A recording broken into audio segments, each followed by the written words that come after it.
Казвам се Стоян Димитров Стоянов, професор в Университета за национално и световно стопанство. Вече за втори път идвам в клиниката за поставяне на импланта.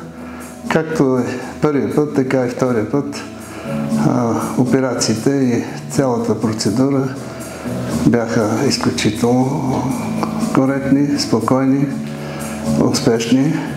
И аз съм възхитен от работата на екипа на клиниката.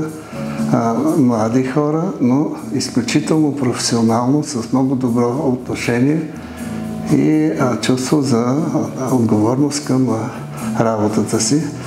Така че бих препоръчал на всеки, който прецени и има нужда, да ползва услугите на тази клиника.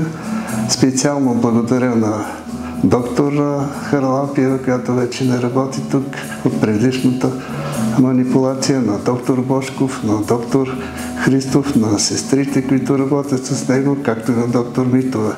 Изключително съм доволен и удовлетворен от работата на този екип и благодаря за всичко, което положиха и показаха като отношение и като професионализъм в работата си. Благодаря.